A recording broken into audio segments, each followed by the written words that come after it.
20 minute বক্তৃতাতে শুধু হিন্দু আর মুসলমান করেছেন, হ্যাঁ কি না বলুন?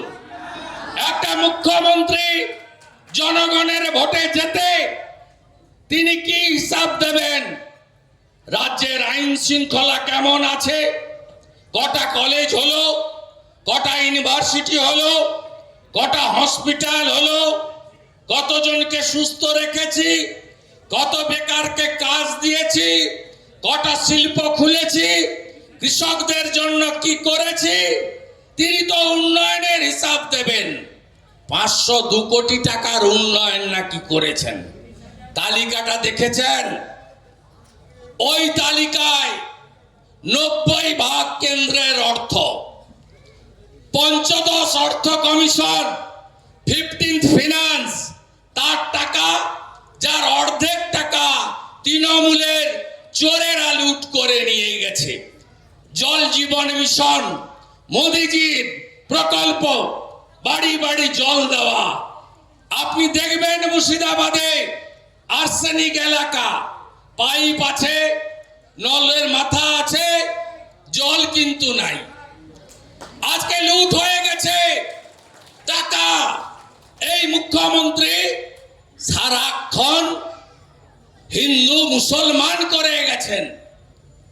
আপনি কি বলেছেন?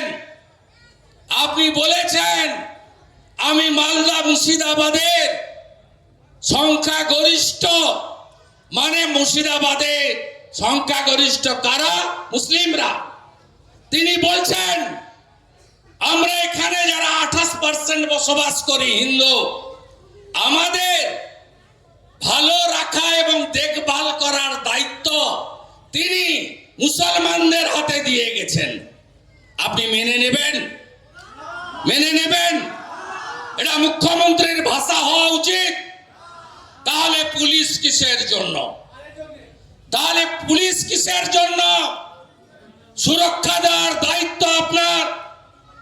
আপনি 14 বছর মুখ্যমন্ত্রী শুধু নন, পুলিশ মন্ত্রী।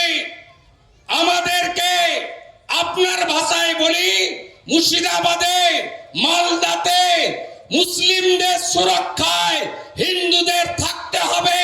মমতা ব্যানার্জির এই কথার প্রতিবাদ করতে হবে। জয় জয় শ্রীরাম, জয় জয় শ্রীরাম, হর হর হর হর হর হর।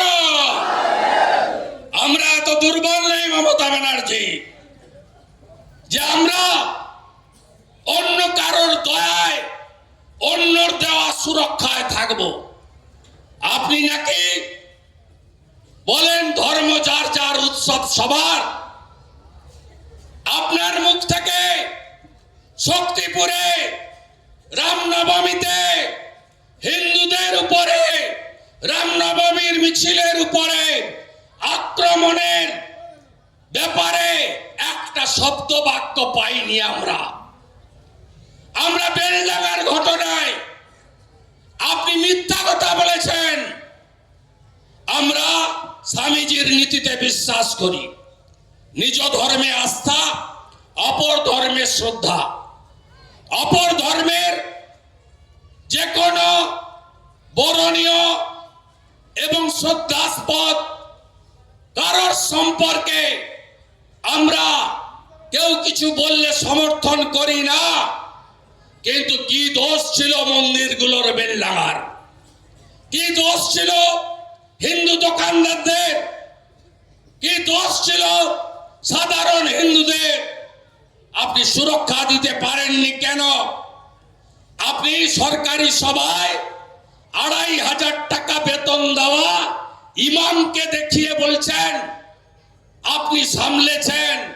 আপনার বক্তৃতা আমি শুনেছি। মাননীয় ইমাম সাহেবদের শ্রদ্ধা রেখে বলি, যদি আপনি মুখ্যমন্ত্রী হতেন, প্রকৃত সবার মুখ্যমন্ত্রী আপনি হতে পারেননি, তাহলে ইমাম সাহেবের সঙ্গে আপনি আমাদের মহন্ত মহারাজ পুরোহিতদেরও রাখতেন, বুদ্ধিস্টদেরও রাখতেন, অন্য ধর্মের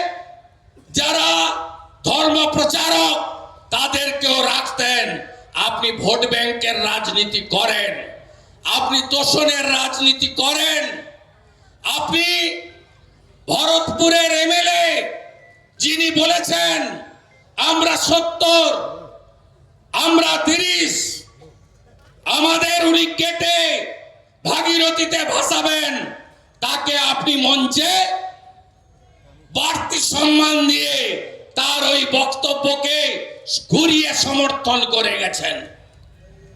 আপনি আপনার লোকেরা 21 সালে বিধানসভার ভোটে ধর্মীয় প্রতিষ্ঠানকে ব্যবহার করেছে, আমরা মন্দিরকে ব্যবহার করিনি।